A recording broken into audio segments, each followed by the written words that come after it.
Hey, what's up, everybody? Stevie Breech coming to you with a video. Going to be running down the Against All Odds pay-per-view. I normally don't do a whole lot of TNA videos since I'm not the biggest fan there is out there. I do follow the product, but I feel that this is a make-or-break pay-per-view for TNA. I think after the pay-per-view they had last month, which was Genesis 2011, that they need to show that the fans and the viewers they need to keep buying the pay-per-views because the last one was flat out horrible. I mean, if it wasn't for the title change to end out the show, I don't know anything that's really memorable off of there. Anderson and Matt Morgan, the number one contendership match that led to the title match, was all right. You had Jarrett and Angle in the martial arts, whatever it is, mixed martial arts exhibition match, and that. I thought going into the pay-per-view, Jarrett was getting a whole lot of heat, and I thought that was going to move into something, but the match was just horrible. The finish was just as bad, and all in all, just no good. They got some hype off Matt Hardy coming in a match against Rob Van Dam. All in all, I don't think that match was very good, but I was surprised Matt got the win. But that was basically your highlights of Genesis 2011. A lot of people really booed it, gave it the stink finger. And so they move on to Against All Odds this month.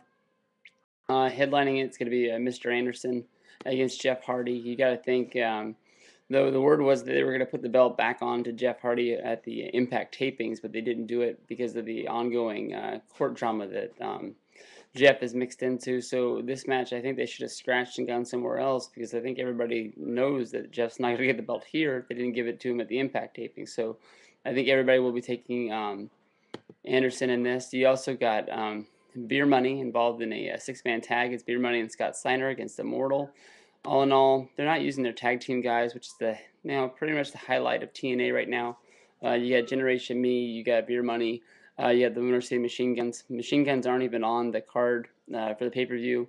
Beer Money's wrapped up in the six-man tag. You got Generation Me, which is gonna get highlighted in a special way in the TNA X Division match. They're doing a three-way. They're not really breaking up Generation Me, but they're just using them in a different way, which could really show these guys as X Division stars, which a lot of people know they are, but they're highlighted as singles guys now. Hopefully they're not breaking up this team because, like I said, the highlight of TNA is their tag team division, and they need to keep moving with that because that's the one reason why people are coming back. You got Rob Van Dam and Matt Hardy meeting in a return match from last month, and I'm gonna take Rob Van Dam to win this match, mostly for I don't think they're gonna bury him under Matt Hardy. It doesn't really make much sense for Van Dam to keep getting just everybody thrown on top of him for the 3 count. Angle and Jarrett.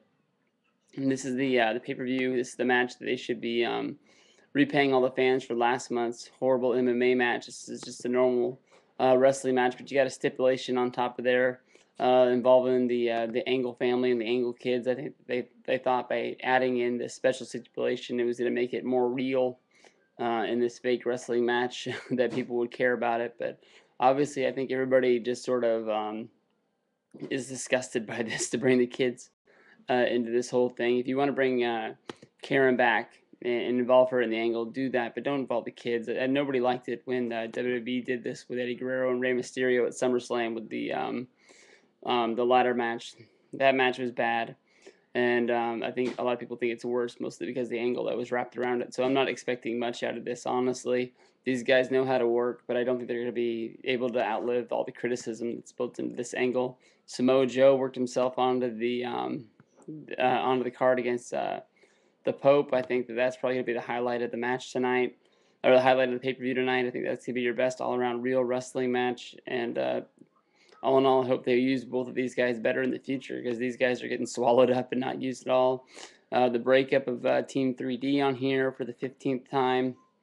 Devon against Bully Ray, who really cares? And then Madison Rayne and Mickey James. These chicks can work. So, I mean, it was a couple pay-per-views ago when Mickey James and Victoria stole the show.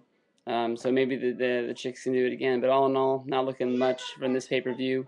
I put out there on Twitter asking who was going to buy this pay-per-view, and I didn't get any responses. So all in all, I'm not looking for a huge buy rate from TNA tonight. But hopefully we can get a sort of good wrestling show that people are going to want to watch. So Stevie Breech, if you're a TNA fan and you hate what I said, just leave the description, leave a little message in the box, and I promise I don't hate you guys. I want you guys to succeed. That I don't really think that you guys are moving in the right direction to do it now.